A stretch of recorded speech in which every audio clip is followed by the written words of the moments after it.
5年前，我爸在村头河滩地上种了10亩精品娃娃菜，那是全家人的命根子。可就在收割前夕，我爸死在了他亲手培育的娃娃菜地。他是被附近村里和城里赶来的几百号人活活踩死。当时从城里刚刚退休的林老太回老宅眼红我爸的娃娃菜，就让他那个在城里做自媒体的儿子拍了个视频发到网上，说我爸破产跑路，10亩地的娃娃菜全都不要。谁想到就是谁的视频发酵的极快，不到2个小时，那些平日里衣冠楚楚、自诩文明的城里人和附近的村里人，都像闻到了血腥味的鲨鱼，开着私家车，骑着3轮车，扛着麻袋蜂拥而至。我爸想拦住他们，可那群人一边往后备箱塞菜，一边反咬一口，说这些娃娃菜都是没人要的。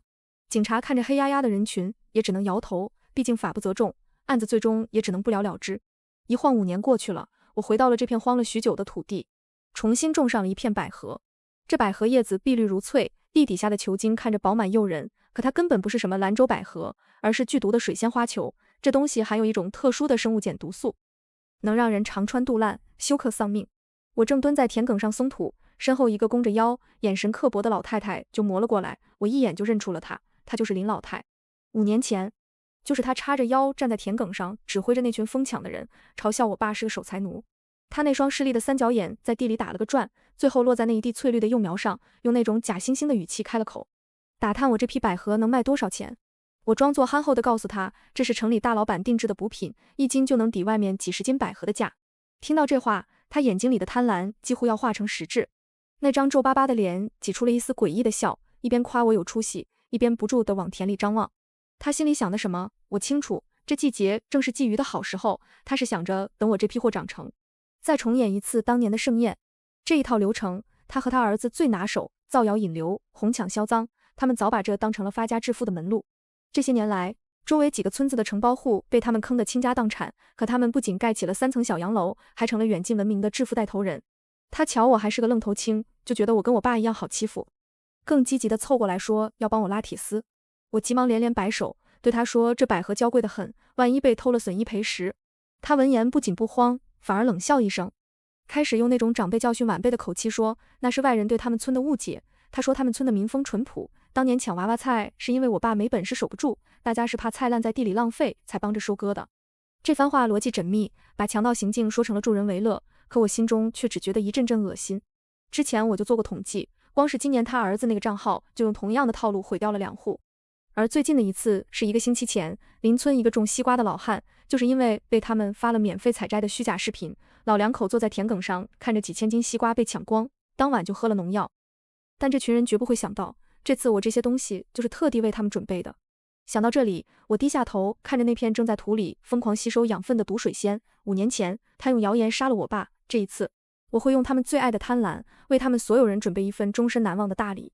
第2天一大早，天刚蒙蒙亮，我就在监控里看到林老太鬼鬼祟祟的身影出现在了田埂边。她手里没拿锄头，反而举着个手机对着我那片长势喜人的百合左拍右拍。她一边拍一边还要往地里啐口水，嘴里念叨，装什么大老板，这破草根能值几个钱？最后还不是都要进我们村里人的肚子。不到中午，他儿子那个拥有几10万粉丝的同城生活账号就发布了一条新视频，标题那是相当炸裂，无良老板卷款跑路，100亩极品食用百合免费挖走，先到先得。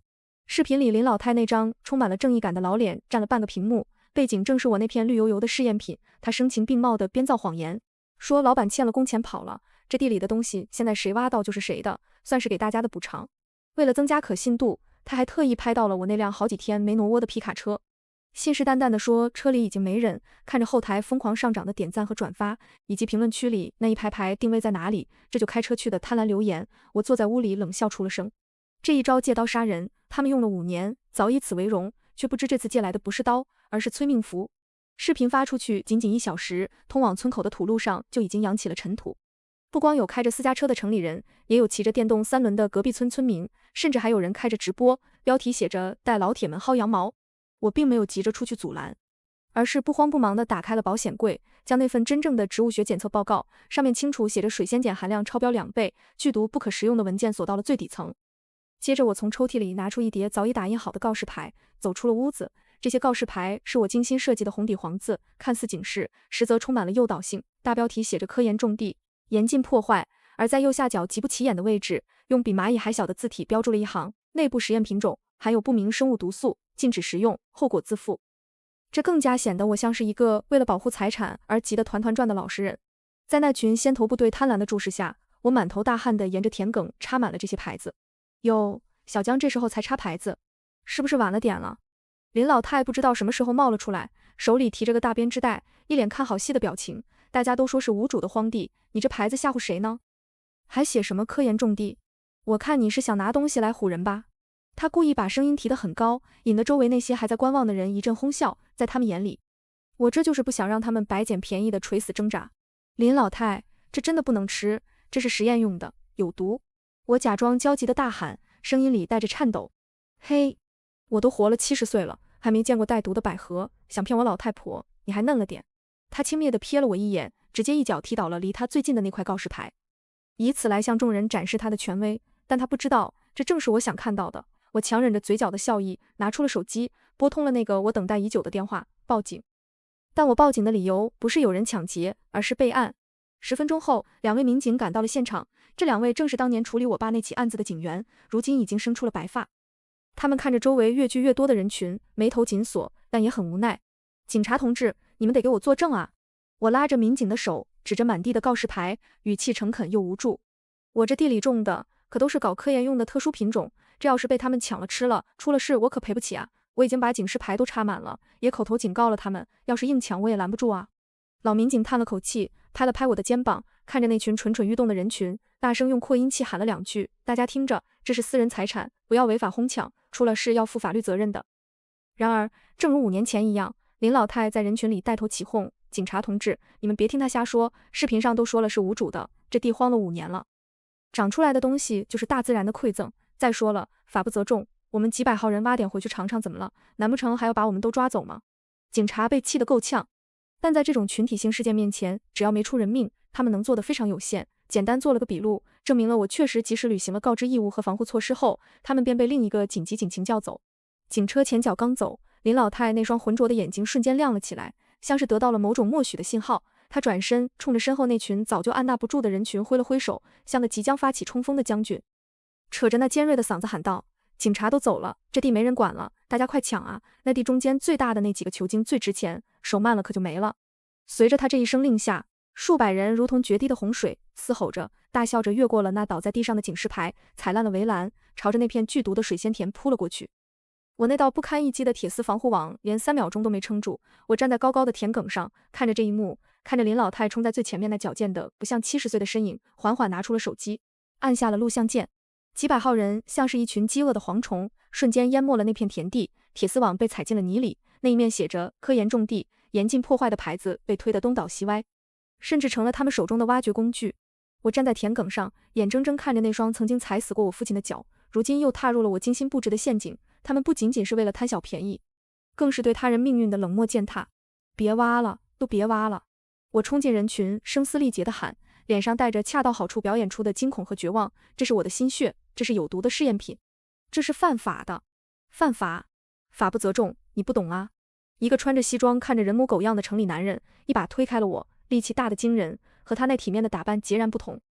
小江，做人不能太自私，视频里都说了，这是没人要的，我们帮你清理垃圾，你还得谢谢我们呢。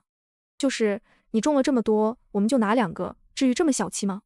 旁边的大妈一边往编织袋里塞着沾泥的球茎，一边朝我翻白眼，手下的动作却快得像开了加速器。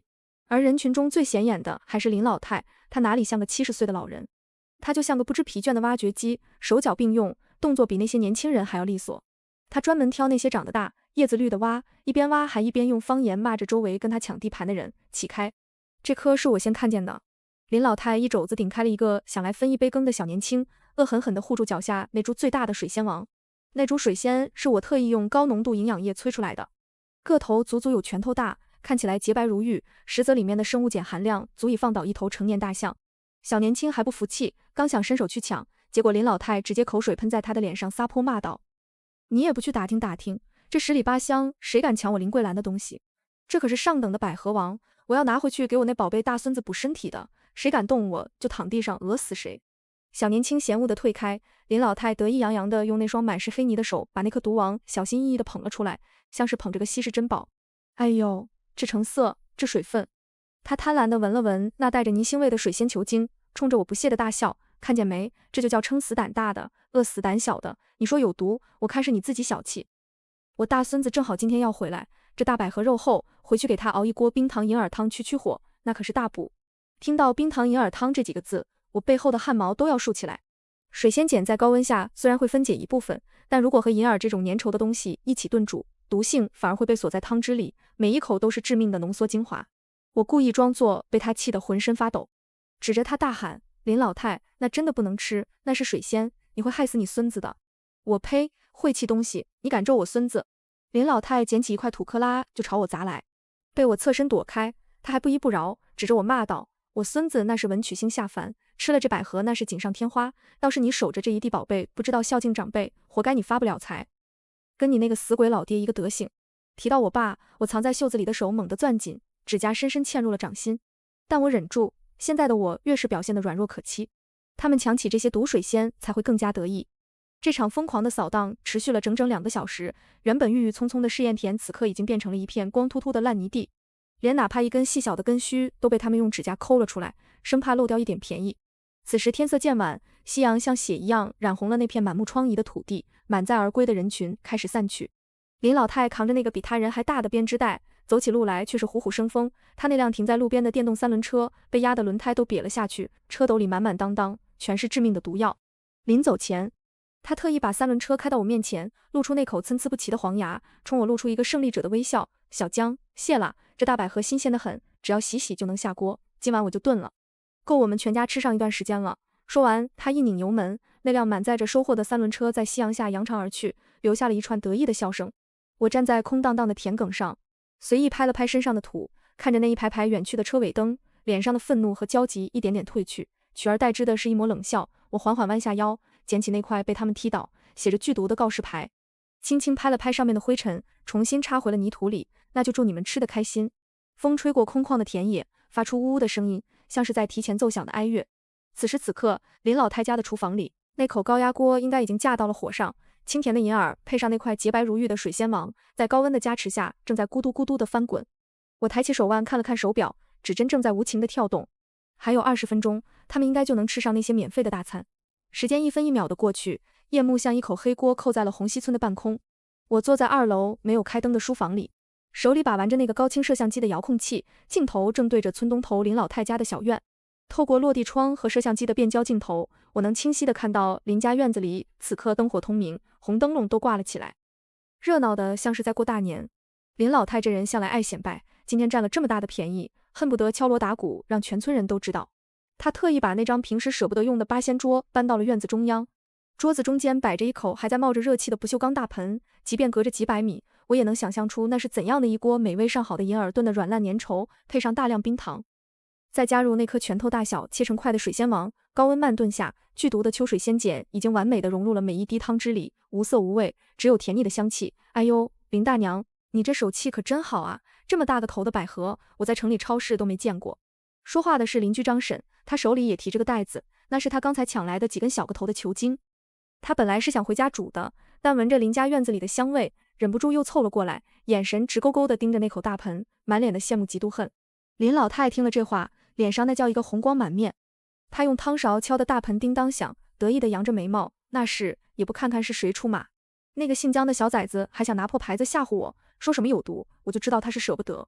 你看这汤熬出来多稠多香，这可是大补的东西。说着，林老太舀了满满一大勺，里面全是肥厚的水仙球肉，直接倒进了她那个宝贝大孙子林乐乐的碗里。来，乖孙，快趁热喝，这可是奶奶拼了老命抢回来的好东西，吃了能考名牌大学。那个小姜就是个守财奴，这种好东西烂在地里都不给我们吃，真是作孽。林乐乐今年12岁，被林家养得像头小肥猪，平时就爱暴饮暴食，他早就馋得流口水，端起碗也不怕烫，呼噜呼噜就往嘴里灌，真甜。奶奶，这百合比肉还好吃，滑溜溜的。林乐乐一边嚼着那剧毒的球茎，一边含糊不清地喊，好吃就多吃点，锅里还有。林老太慈爱地看着孙子，转头又给自己盛了2大碗，还是那种大海碗。他也是真的馋了，这几年为了给那个搞自媒体的儿子买房，老两口平时省吃俭用，这种免费的高档补品，在他眼里那就是不要钱的人参。周围围观的几个邻居看着祖孙俩吃得满嘴流油，一个个馋得直咽唾沫，心里的酸水直往上冒。行了行了，咱们也赶紧回家做饭去。我家那个虽说小了点儿，但熬锅汤也够了。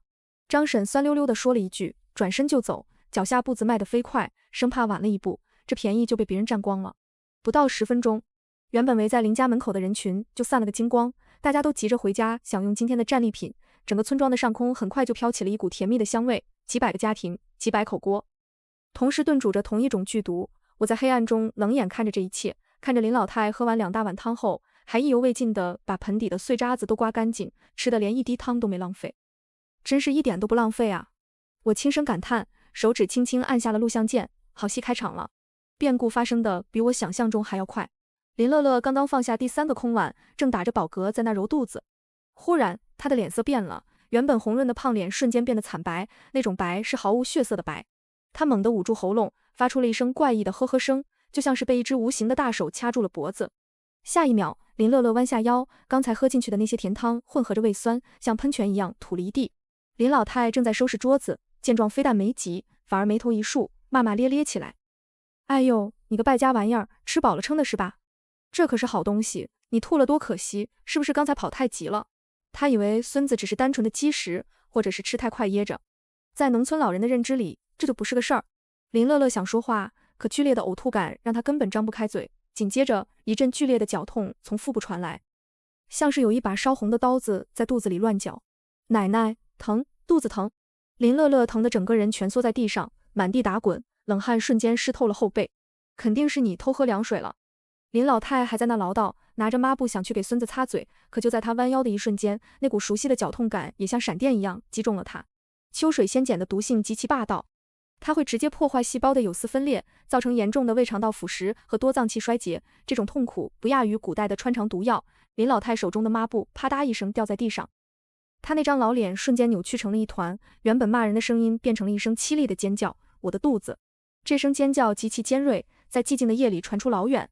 林老太双手死死扣住桌角，指甲都要崩断，想以此来抵御那钻心的剧痛，可这根本无济于事。那股火烧火燎的感觉顺着食道一路向下，五脏六腑都像是在溶解。这百合有毒。他想说有毒，可喉咙瞬间痉挛，堵住了所有的话。扑通一声，林老太的身躯直挺挺地倒在了地上，正好倒在他孙子的呕吐物里。他开始剧烈抽搐，嘴角不受控制地涌出大量的白沫，那双3角眼瞪得老大，死死盯着院门口那个被他踢回来的空边之带，眼神里充满了恐惧和不解。怎么会呢？明明是那个小江为了吓唬人编的瞎话，明明这是城里老板定制的顶级补品。还没等林家这边缓过劲来，像是连锁反应一般，原本安静下去的村庄突然炸了锅。你怎么了？当家的，你别吓我啊！快吐出来，救命啊！肚子好疼，这菜有毒。隔壁张婶家，前街李大爷家，后街王二狗家，此起彼伏的惨叫声、呕吐声、锅碗瓢盆的摔碎声，瞬间响彻了整个红溪村的夜空。那种声音不像是一个村庄，倒像是一个正在遭受瘟疫屠杀的炼狱。村里的狗开始疯狂的狂吠，夹杂着孩童撕心裂肺的哭喊，恐惧的气氛像毒气一样迅速蔓延。我站在2楼的窗前，镜头稳稳地记录下了这一幕。我看到张婶披头散发地从屋里冲出，刚跑2步就跪在地上狂吐不止。我看到有人抱着孩子在村道上狂奔，想去敲村医的门，可村医自己也躺在诊所里口吐白沫。然而就在此时，远处传来一阵刺耳的救护车声，划破了夜空，不是一辆，而是一整队。此时林浩正举着手机在急救室的走廊里进行着一场近乎疯狂的直播。镜头里，他虽然穿着名牌西装，却领带歪斜，眼眶通红，标题赫然写着无良黑心伤种毒草，数百无辜群众命悬一线。家人们，我现在心都要碎了。不仅仅是我们村的老人孩子，还有那么多从城里赶来的热心朋友，大家只是想挖点百合尝尝鲜，谁知道那个姓江的竟然在地里种毒药。他避重就轻，绝口不提那是抢来的，更不提那些被他们踢倒的警示牌，只是一味地将自己包装成无辜的受害者。他在镜头前声泪俱下，控诉着我的冷血和陷阱。直播间的人气飞速上涨，满屏都是不明真相网友的愤怒与声讨。然而，现实的残酷远比直播剧本来得更猛烈。视频中，一位满头大汗的主治医生推门而出，神色凝重地打断了林浩的表演：“你是林乐乐的家属吧？还有其他重症患者的家属，都过来一下。”医生的声音里透着焦急与无奈，毒素摄入量太大。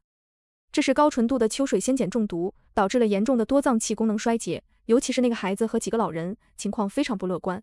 林浩愣住了，举着自拍杆的手剧烈颤抖。大夫，您别吓我，不就是吃坏肚子了吗？洗个胃不就行了？实在不行，我给钱，我有钱。这不是钱的问题，毒素已经进入血液循环了。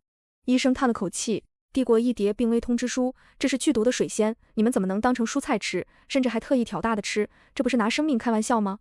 那一刻，林浩脸上的表情凝固。他或许知道那不仅仅是蔬菜，但他从未想过这一口免费的午餐代价会如此沉重。就在他在走廊里试图用大嗓门来掩盖内心的恐惧时，急救室的大门再次打开，并没有撕心裂肺的抢救画面，只有医生缓缓走出来，摘下口罩，对着林浩轻轻摇了摇头。那是一个宣告结束的动作，也是医学对无知最沉重的控诉。那个被林老太视若珍宝，被全家寄予厚望的孩子，终究没能挺过这个夜晚。他还没来得及长大，就因为长辈的贪婪和纵容，付出了生命的代价。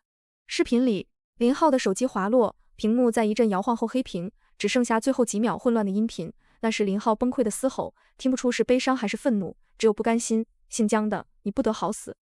我关掉了手机，闭上眼睛，深深地吸了一口气。这不是我想要的结果，但这是事物发展的必然逻辑。当几百人冲破围栏，无视写着剧毒的警示牌，将他人的科研心血视为囊中之物时，悲剧的种子就已经埋下。我不杀伯仁，伯仁却因我而死，但我问心无愧，因为我早就竭力嘶吼着告诉他们有毒，是他们选择了嘲笑与无视。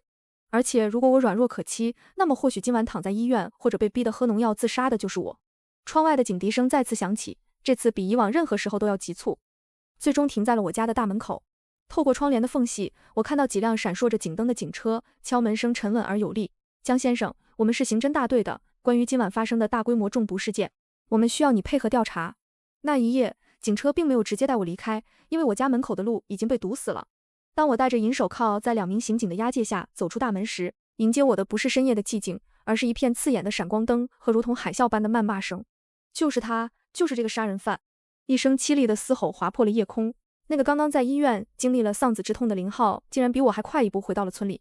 此时的他哪里还有平日里那副精英人士的体面，西装被撕扯得歪歪扭扭，领带挂在脖子上像根上吊绳，满是血丝的眼睛里透着一股要把人生吞活剥的疯狂。他手里依然举着那部用来直播的手机，镜头几乎对到了我的脸上。家人们，看看这张脸，就是这张冷血的脸。他在地里种剧毒还不设防，就是为了害死我们全村人啊！林浩对着镜头嚎啕大哭，唾沫星子几乎喷到了维护秩序的警察脸上。我儿子才12岁啊，就被他活活毒死了！杀人偿命，杀人偿命啊！随着他的煽动，周围那些聚集的受害者家属彻底炸了锅。这里面有本村的村民，手里挥舞着锄头和扁担，也有那些从城里开车来抢菜，此刻却成了苦主的市民，一个个义愤填膺，仿佛他们才是正义的化身。黑心老板，你怎么不去死？赔钱赔命！我妈还在急救室里躺着呢，就该直接把她枪毙。有人捡起地上的石头朝我砸来，被身旁的警察眼疾手快地挡开。都退后，保持冷静，这是法治社会。带队的警官厉声喝止，但他的声音很快就被愤怒的人潮淹没。我站在台阶上，冷冷地看着这一幕荒诞的闹剧。那一刻，我只觉得无比讽刺。明明是他们翻过了我的围栏，无视了我的警告，踩坏了我的田地，抢走了我的财产。可现在，他们却一个个理直气壮地站在道德的制高点上，指责我这个受害者为何没有保护好身为强盗的他们。警察同志，你们看他那个眼神，他还在笑。林浩敏锐地捕捉到了我嘴角那一丝若有若无的嘲讽，立刻像被踩了尾巴的猫一样尖叫起来。他一点悔改的意思都没有，他就是故意的，这是蓄意谋杀。所有的镜头瞬间对准了我的脸，试图捕捉我一丝一毫的慌乱或愧疚，但我没有，我只是平静地看着林浩，看着这个刚刚失去了母亲和儿子的男人。他的悲伤或许是真的，但此时此刻，利用这悲伤来换取流量，试图通过舆论压死我来逃避自己责任的算计，也是真的。林浩，我终于开口了，声音不大，却透着一股穿透力。那片地我早就备过案，围栏上挂了私有财产的标识，警示牌上写了剧毒。是你为了博流量发视频告诉所有人，那是无主荒地，是免费福利。我看着他躲闪的眼神，字字诛心。那碗毒死你儿子的汤，是你妈亲手抢回去的，也是你妈亲手喂下去的。现在你想把这笔血债算在我头上？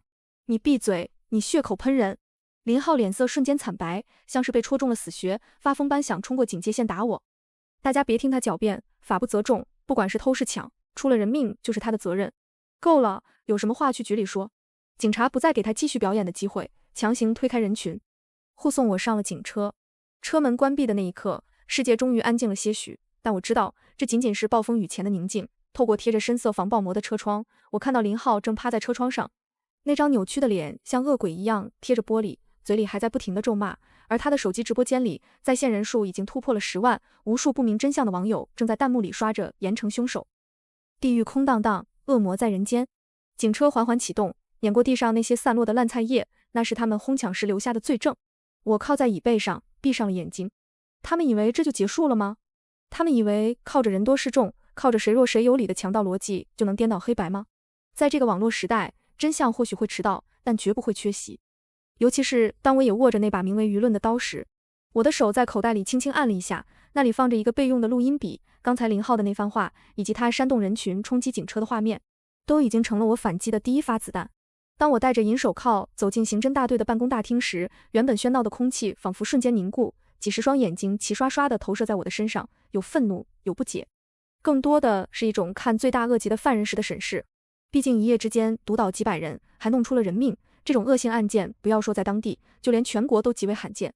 我被带进了那间贴满软包的审讯室，所有警察都在对面，空气中弥漫着令人窒息的沉默。负责审讯我的老刑警姓李，他满眼血丝，显然也是一夜没睡。他并没有急着问话，而是把一个平板电脑轻轻推到了我面前，语气沉重的像一块石头。江先生，看看吧，现在不仅仅是受害者家属在闹，整个网络都因为你炸锅了。上级甚至把电话打到了我的私人手机上，质问我为什么还没给你定罪。屏幕亮起，那是林浩刚刚发布的一条视频。不得不承认，林浩不愧是玩弄流量的高手。视频开头就是凄厉的黑白滤镜，配上哀婉的背景音乐，画面在林乐乐惨白的遗体和他母亲在抢救室插管的样子之间来回切换。紧接着画面一转，是他声泪俱下的控诉。家人们看看这张脸，这是魔鬼的脸。他截取了我被带上警车时面无表情的照片，甚至还恶意调高了对比度，让我看起来阴森恐怖。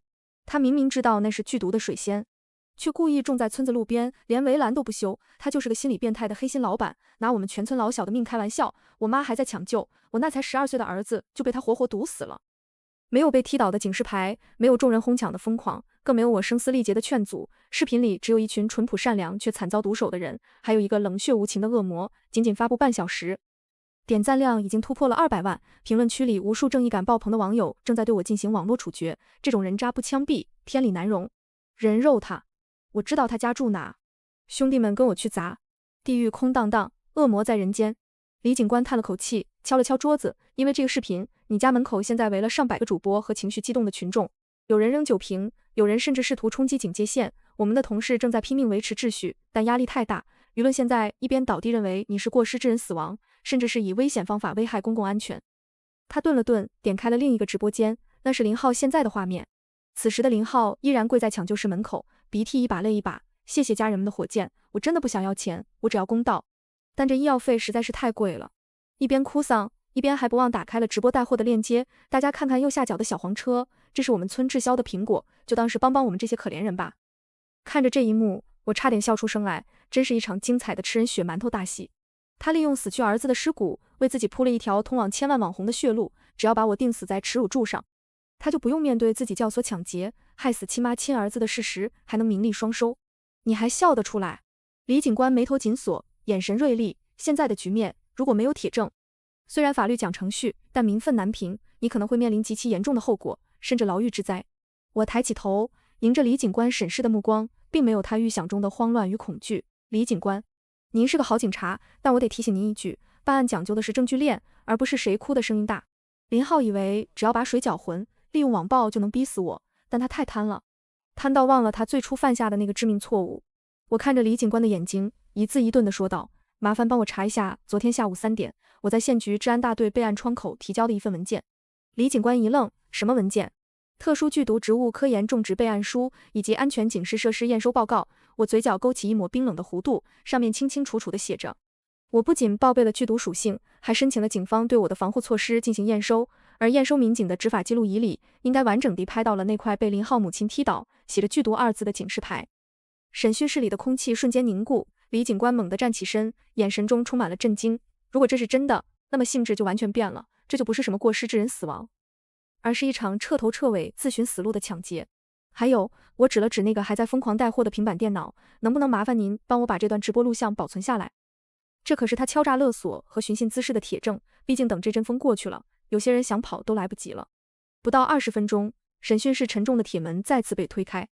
李警官手里紧紧攥着一个牛皮纸档案袋，脸色比刚才还要凝重几分。他身后的年轻刑警则是一脸的不可思议，仿佛看到了什么颠覆世界观的东西。一声巨响，档案袋被重重拍在审讯桌上，李警官拉开椅子坐下。这一次，他没有再用那种看罪犯的眼神盯着我，而是甚至带着一丝叹息：“江先生，你说的没有错。”他深吸了一口气，打开了那个袋子，拿出了一叠盖着鲜红公章的文件。昨天下午3点，你在治安大队确实提交了这份特殊剧毒植物科研种植备案书，并且申请了警力对你的防护设施进行验收。年轻刑警在一旁补充道：“我们刚刚调取了当时出警民警的执法记录仪，画面很清晰。你在田边树立了不下20块警示牌，每一块都用红底黄字写着科研种地，剧毒勿动，而且你还当着民警的面特意加固了那道铁丝网。”审讯室里的空气仿佛流动了起来，原本压在我头顶的那座名为过失致人死亡的大山，在这一刻出现了裂痕。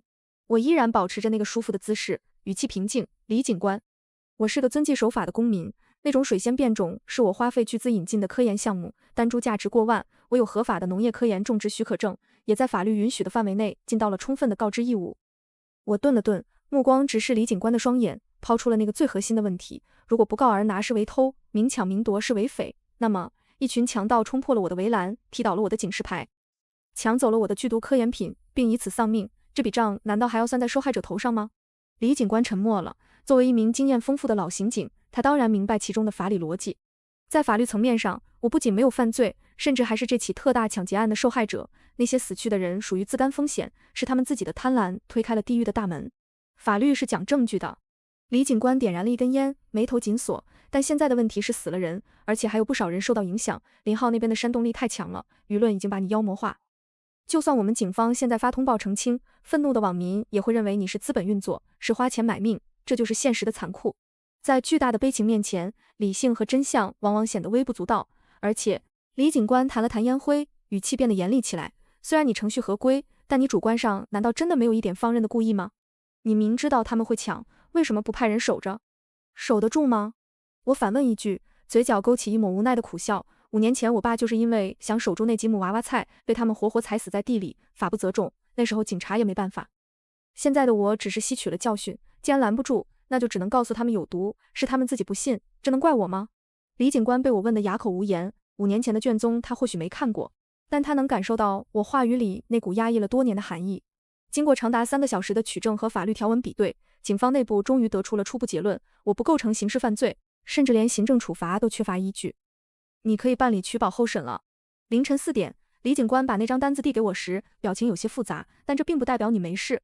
外面现在全是林浩的人，还有那些愤怒的家属，你现在出去恐怕比待在里面更危险。我签下了自己的名字，整理了一下在审讯椅上坐皱的衣服，谢谢提醒李警官。但躲是躲不掉的，既然他们想闹，那就让他们闹个够。走出刑侦大队大门的那一刻，清晨的第一缕阳光刚刚刺破黑暗，然而迎接我的不是光明，而是一场更加疯狂的风暴。警局门口已经被围得水泄不通，那些在医院里哭天抢地的家属，此刻像一群饿狼一样守在这里。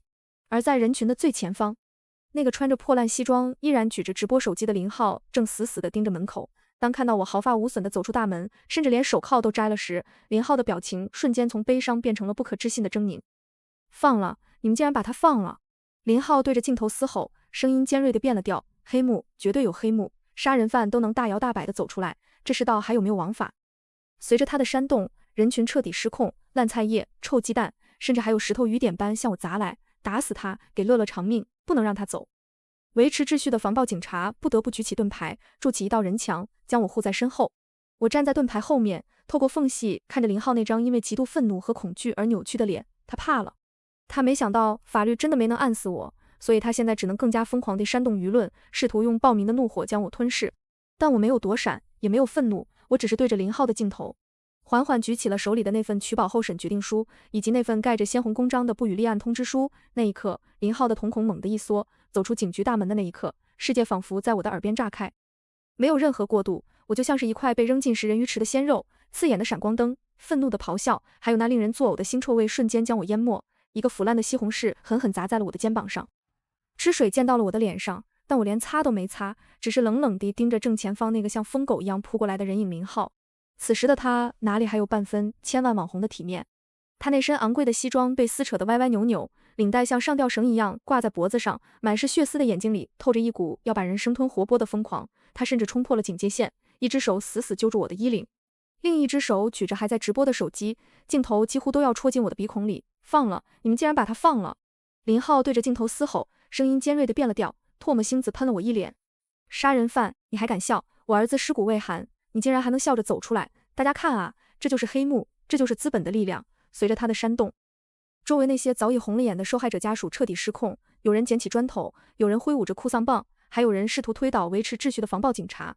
那股恨意仿佛只要警察一松手，他们就会立刻冲上来，把我撕成碎片，打死他，给乐乐偿命，不能让他走，赔钱赔命。这种窒息的压迫感足以让任何一个普通人崩溃，但我没有，我甚至没有挣扎，任由林浩揪着我的衣领。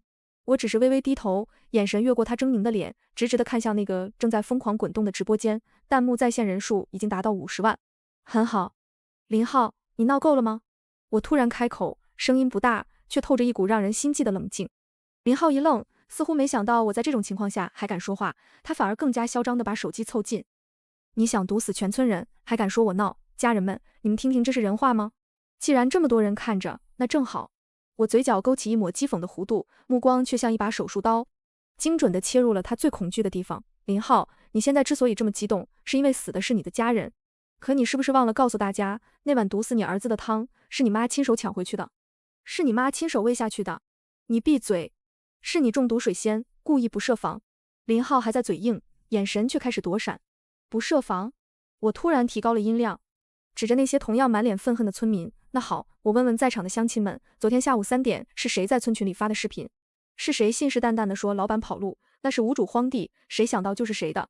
人群中那几个原本叫的最凶的大婶动作猛地一顿，又是谁在视频里喊着那是高档补品，手慢无，还特意教大家怎么挖大的？我一步步逼近林浩，每问一句，他的脸色就苍白一分。林浩，你可是大网红啊，你明知道那是别人的科研基地，为了博那几10万的流量，为了让你那个账号涨粉，你故意编造谣言，把全村人当成你涨粉的工具，是你骗他们去抢的，也是你告诉他们那东西能吃的。这一番话像是一颗深水炸弹，在原本团结一致讨伐我的阵营里炸懵了那些村民。虽然贪婪，但他们不是傻子，他们之所以恨我，是因为我让他们进了医院还要赔钱。可现在，当欺骗这层窗户纸被捅破，当他们意识到自己不仅是受害者，更是林浩用来赚钱的怨种时，仇恨的矛头开始偏移。小江，你说的是真的？隔壁张婶捂着还隐隐作痛的肚子，眼神复杂地看向林浩。林浩，你昨天不是说那是老板欠薪抵债的吗？就是啊，要不是你说那是补品，谁敢给我家娃吃啊？林浩，你把话说清楚，是不是你为了赚钱骗俺们？局势瞬间反转，林浩慌了，他没想到我会来这一手杀人诛心，他松开我的衣领，一边后退，一边拼命解释，别听他瞎说，他是想挑拨离间，大家别上当。只有斗倒了他，我们才能拿到几百万赔偿。几百万？我适时地补上最后一刀，冷冷地看着他。林浩，你现在涉嫌教唆抢劫，传播虚假信息，警察已经在立案调查了，你自身难保，还想谈赔偿？你这几天的直播打赏赚了几百万吧？那些钱是不是该拿出来赔给被你骗进医院的乡亲们？这句话成了压垮骆驼的最后一根稻草，钱，这才是这群人最在乎的东西。原本还指望从我这里讹钱的村民们瞬间反应过来，我还不知道能不能赔，但林浩手里可是实打实有几百万，而且是他骗大家的，这钱他必须出。林浩，你还钱，赔医药费，都是你害的。我就说那是毒草，你非说是百合，你个杀千刀的！刚才还同仇敌忾的受害者联盟瞬间瓦解，几个身强力壮的村民直接冲上去，抓住了林浩的手臂，把他按在了地上。放开我！你们这群穷鬼疯了吗？林浩在极度惊恐之下，终于暴露了本性。他对着那些曾经捧着他的乡亲破口大骂：我看你们穷一辈子，要不是你们自己贪小便宜，能中毒吗？关我屁事！全场死寂了1秒，紧接着爆发出了比刚才更加猛烈的怒吼：打死他这个白眼狼！打死他！撕烂他的嘴！警局门口瞬间乱成了一锅粥。只不过这一次被围在中间挨打的不再是我，而是那个刚刚还不可一世的林浩。我站在外围，看着林浩在人群中惨叫翻滚，看着他那部用来作恶的手机被踩得粉碎。我整理了一下被扯乱的衣领，转身走向等待我的律师车。江先生，我们要帮忙报警吗？律师看着这一幕，有些担忧地问。我回头看了一眼那混乱的人群，嘴角勾起一抹冰冷的弧度。不用，这是他们内部的家务事，警察同志会处理好，我们只需要回去准备下一场官司就行了。林浩这人真是把吃人血馒头这门手艺练到了炉火纯青的地步，哪怕刚在警局门口被愤怒的村民揍得鼻青脸肿，满脸是血，他竟然还能把这也当成新的流量密码。仅仅过了2个小时，他就出现在了市医院的重症监护室外。只不过这一次，他不仅卖自己的惨，还把那个刚被抢救回来却已经成了活死人的亲妈林桂兰也推到了镜头前。此时的林桂兰早已没了当初带头抢劫时的嚣张气焰，她全身插满了管子，半边身子像枯木一样僵硬，只有那双浑浊的眼睛还在转动，嘴歪眼斜，口水顺着嘴角不停地流。医生说那是重度中风加毒素后遗症，这辈子都只能瘫在床上，拉撒都在裤裆里，但这对于林浩来说却是绝佳的道具。他举着手机，镜头几乎怼到了林桂兰那张扭曲变形的脸上。家人们，看看我可怜的老母亲啊，这就是那个黑心老板造的孽。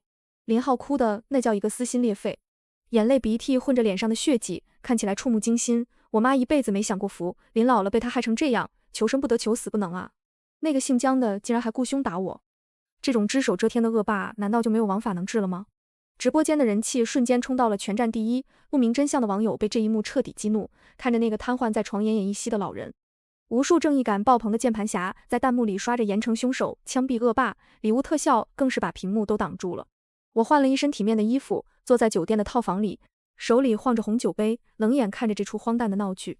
林桂兰此时那眼神里透着的不是悲伤，而是惊恐，她想躲开镜头，想维护自己最后一点尊严，可她连根手指头都动不了，只能任由亲儿子把她当成乞讨的工具，展览给几百万人看。这就是报应，活着有时候比死了更痛苦。姜先生，热度差不多了。坐在对面的律师推了推眼镜，手指悬在回车键上，眼神里闪烁着猎人看到猎物落网时的兴奋。现在放出去吗？我抿了一口酒，嘴角勾起一抹残忍的弧度。放，让它飞得越高，摔得越碎。随着律师按下回车键，那个我精心准备了整整1天的视频，通过几十个营销号瞬间全网推送，标题只有简单粗暴的一行字：这就是真相。红溪村百人抢劫案全过程，没有煽情的音乐，没有恶意的剪辑，只有冰冷高清且带有不可辩驳时间戳的监控画面。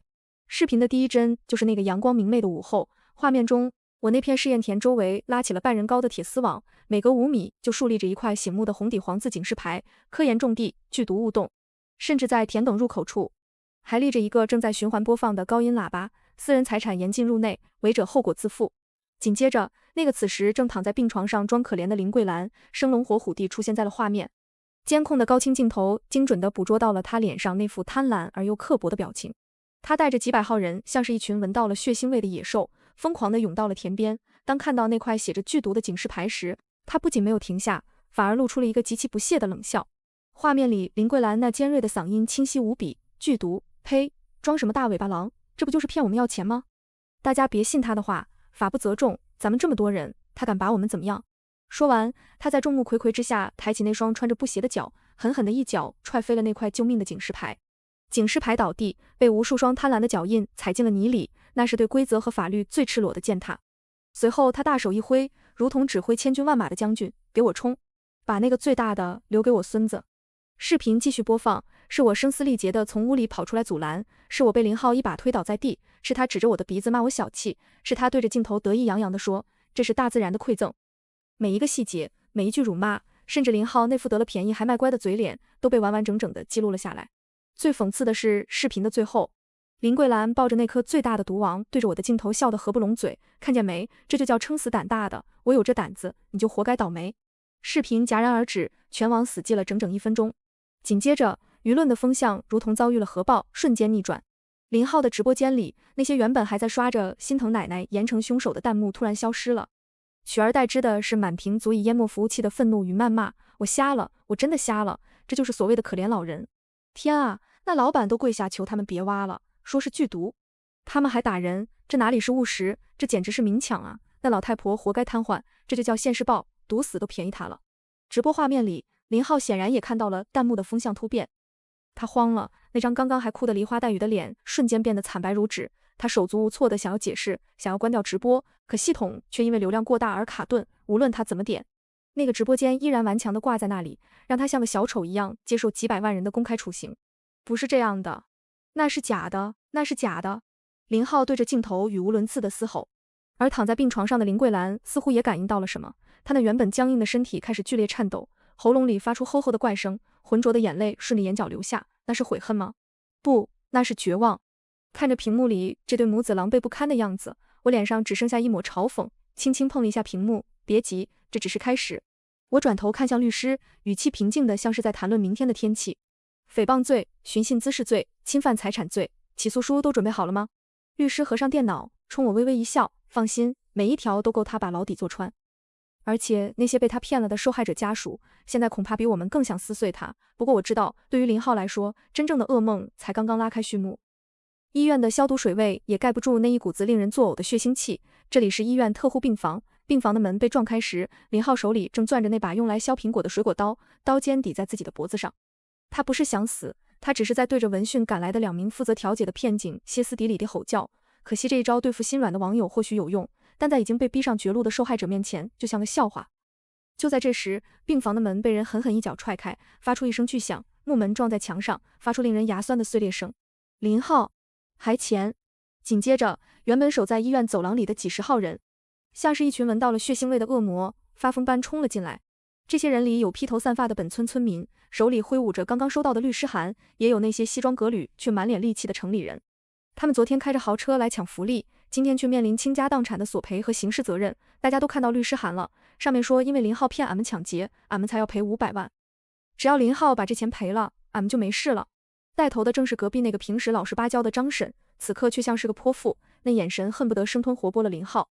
还没等林浩反应过来，原本还顾忌警察在场的受害者已经被这根救命稻草彻底点燃。有人一把夺下他手里的水果刀，有人揪住他的领子，直接把他按在满是消毒水味的地板上。打死他这个骗子，俺不管，俺家没钱。林浩，你今天必须把钱吐出来。你那个直播不是赚了几百万吗？快拿出来！场面瞬间失控，拳头、鞋底，甚至还有装满滚烫开水的热水壶，雨点般砸向了曾经不可一世的林浩。林浩蜷缩在地上，发出杀猪般的惨叫，他拼命护住头，却怎么也挡不住那如雨点般落下的仇恨。别打了！警察，警察救命啊！他向旁边那2个已经被挤到墙角的骗警求救，可那2个警察看着这一幕，虽然在努力拉架，但那动作明显有些迟疑，毕竟法不责众。几十个刚刚失去亲人又面临巨额赔偿的受害者，谁敢真的硬来？就连躺在病床上全身瘫痪、动弹不得的林桂兰也没能幸免。有人认出了他，直接掀翻了他的氧气面罩，甚至还有人为了泄愤，狠狠扇了他2巴掌。老钱婆，要不是你带头抢，俺孙子能死吗？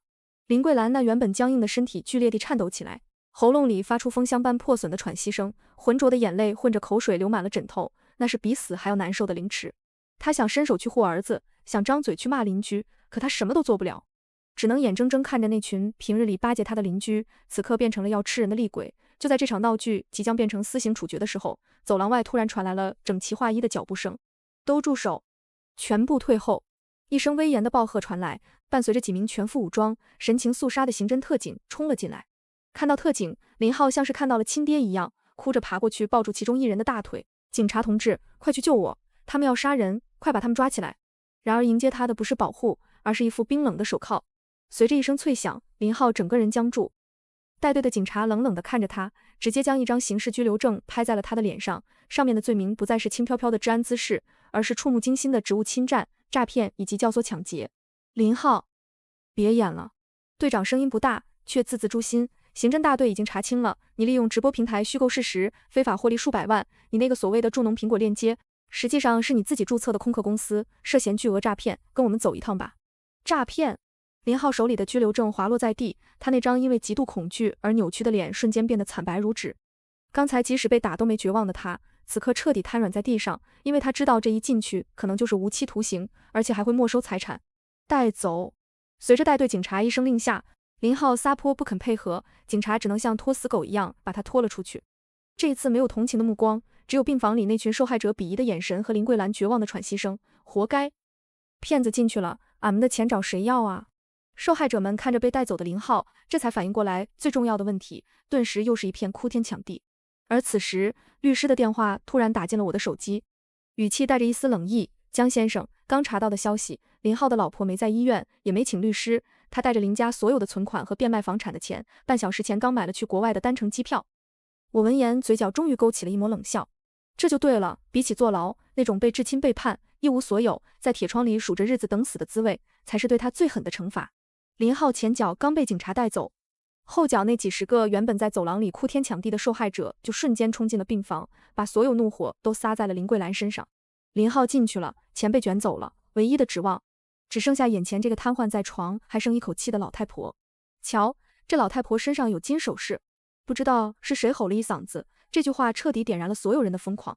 张婶一马当先，那双平时只会做农活的粗糙大手，此刻像铁钳一样死死抓住林桂兰枯瘦如柴的手腕，那里戴着一个沉甸甸的实心金手镯，那是林浩赚第一桶金时给她买的。平时连洗澡都舍不得摘，逢人就晃悠炫耀，说是儿子孝顺的证明。给我，这是抵债的。张婶红着眼，根本不顾林桂兰因剧痛而扭曲的脸，死命往下撸。那只手腕被勒得皮开肉绽，鲜血瞬间染红了洁白的床单。林桂兰喉咙里发出风箱般的呵呵惨叫，拼命想缩回手，可在这群红了眼的人面前，她的挣扎不过是狂风中的枯叶。我也要。她脖子上还有玉佩，耳朵上有金耳环，是我的。场面彻底失控，这不是索赔，而是一场光天化日的抄家。